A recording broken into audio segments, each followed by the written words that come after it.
বিসমিল্লাহির রহমানির রহিম। আসসালামু আলাইকুম। আশা করছি যে যেখানে আছেন ভালো আছেন, সুস্থ আছেন।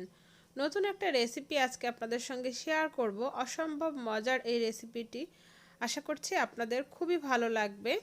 আমার রেসিপিটি যদি আপনাদের ভালো লেগে থাকে তাহলে অবশ্যই আমার চ্যানেলটি সাবস্ক্রাইব করে পাশে আসা ছোট্ট বেল বাটনটি প্রেস করে রাখবেন পরবর্তী সব ভিডিওর আপডেট পাওয়ার জন্য। প্রথমেই আমি এখানে নিয়েছি মেজারমেন্ট কাপের 1 কাপ পরিমাণে ময়দা। তাতে আমি দিয়ে দিচ্ছি এখানে বড় সাইজের একটা আলুটাকে আমি গ্রেট করে নিয়েছি। আর এই আলুটা কিন্তু কাঁচা আলু, এটা সিদ্ধ করে নিইনি। তারপর এখানে আমি দিয়ে দিচ্ছি একটা গাজর কুচি।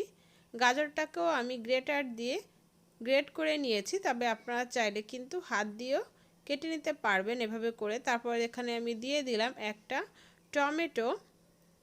অবশ্যই টমেটোটা দেওয়ার চেষ্টা করবেন, তাতে করে টেস্টটা ভালো আসবে। তারপরে এখানে দিয়ে দিলাম 3-4টার মতো কাঁচামরিচ কুচি, আর দিয়ে দিলাম পেঁয়াজ কুচি 2-3টার মতো, আর দিয়ে দিলাম এখানে একটা ডিম।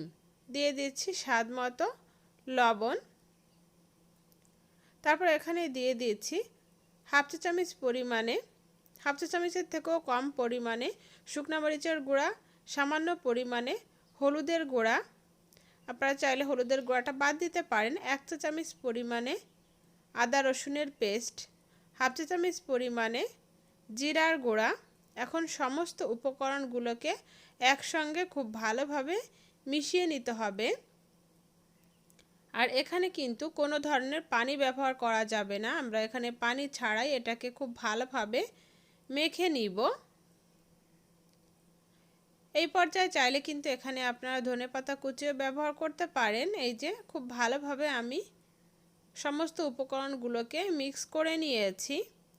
এখন এখানে আমি চুলায় একটা প্যান বসিয়েছি, আর তাতে কিছুটা তেল দিয়ে দিয়েছি। তেলটা যখন কিছুটা গরম হবে সেই পর্যায়ে এখানে আমরা এভাবে করে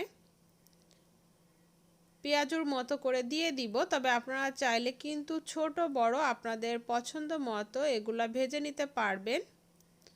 আর এই গুঁড়া পেঁয়াজটা কিন্তু খেতে অসম্ভব ভালো হয়ে থাকে। বাসায় ট্রাই করে দেখবেন, আশা করছি ছোট থেকে বড় সবারই কিন্তু খুবই ভালো লাগবে।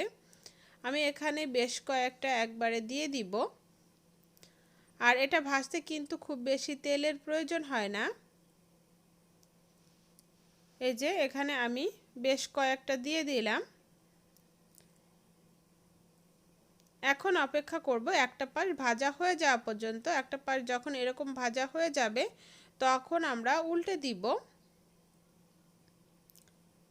সবগুলাকে আমরা এভাবে করে উল্টে পাল্টে নিলাম। এখন অপর পাশটাও খুব সুন্দরভাবে ভেজে নিতে হবে একটু সময় নিয়ে, যাতে করে গাজর এবং আলুটা খুব সুন্দরভাবে সিদ্ধ হয়ে যায়। উল্টে পাল্টে খুব সুন্দরভাবে আমি ভেজে নিয়েছি। দেখুন, দেখে নিশ্চয়ই বুঝতে পারছেন। এখন তেল ঝরিয়ে আমি তুলে নিব। এই যে, আশা করছি আমার আজকের এই সহজ নাস্তার রেসিপিটি আপনাদের ভালো লেগেছে।